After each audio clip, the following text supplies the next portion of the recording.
Bonjour et bienvenue. Aujourd'hui, on va mettre des chiffres officiels sur ce qui avait été annoncé et voulu par le Forum international de Davos. La classe moyenne s'effondre. Travailler ne protège plus. Vous gagnez votre vie honnêtement, mais tout devient inaccessible. Ce n'est pas une erreur. Depuis 30 ans, un plan systémique a broyé la classe moyenne. Voici pourquoi, chiffres à l'appui. Et ils sont sans appel. Voici les sources institutionnelles vérifiables et indiscutables.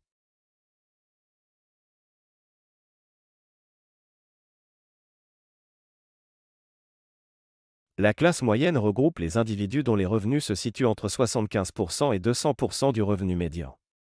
En France, en 2023, le revenu médian est estimé à 1 897 € net par mois.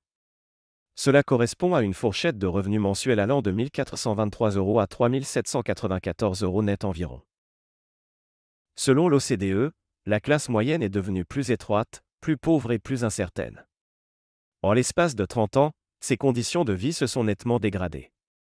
En 1984, 68% des Français faisaient partie de la classe moyenne. En 2021, ils ne sont plus que 58%.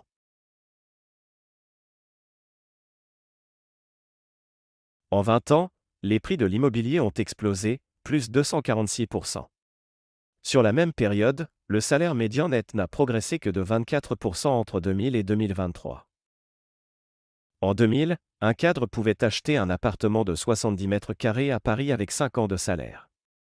En 2024, il lui faut 13 ans de salaire. Factures, essence, alimentation, la vie quotidienne est sous forte tension. L'électricité, plus 130% depuis 2006. Les loyers, plus 40% en 20 ans. Le carburant, plus 35% depuis 2019. L'alimentation, plus 21% entre 2021 et 2024. Et pourtant, les salaires n'ont pas suivi cette inflation généralisée. C'est la première génération qui vit moins bien que ses parents, déclaration en 2023 de Nicolas Bouzou, économiste.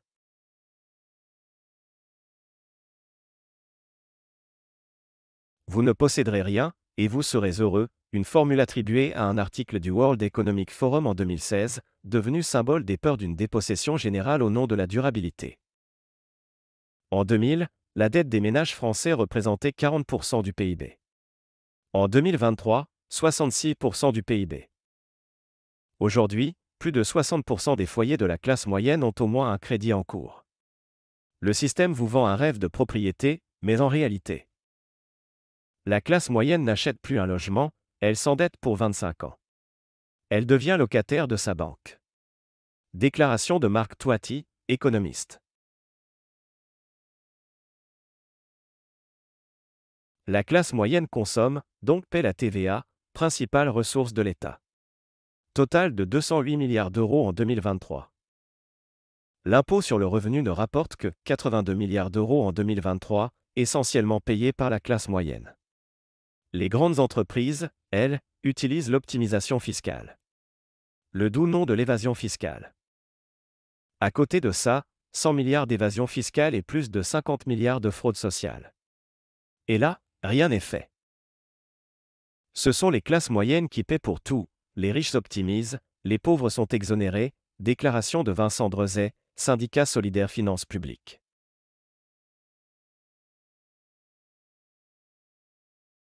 La France a perdu 2 millions d'emplois industriels entre 1980 et 2020. Ces emplois, bien rémunérés et stables, faisaient vivre la classe moyenne. Ils ont été délocalisés vers l'Asie, l'Europe de l'Est ou le Maghreb. Résultat. Explosion des emplois précaires, CDD, intérim et auto-entrepreneurs. Montée des bullshit jobs peu qualifiés et mal payés. On a vendu l'industrie pour acheter du pouvoir d'achat à crédit, déclaration d'Emmanuel Todd en 2022.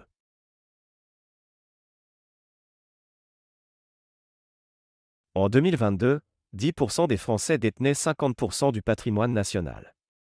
Les classes moyennes n'ont pas ou peu de capital, leur richesse et leur travail, fragile et fiscalisé. Ce n'est pas votre salaire qui vous rend riche, c'est votre patrimoine.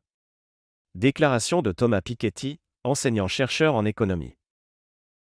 Pendant ce temps, les dividendes versés aux actionnaires du CAC 40 ont battu un record. 97 milliards d'euros en 2023.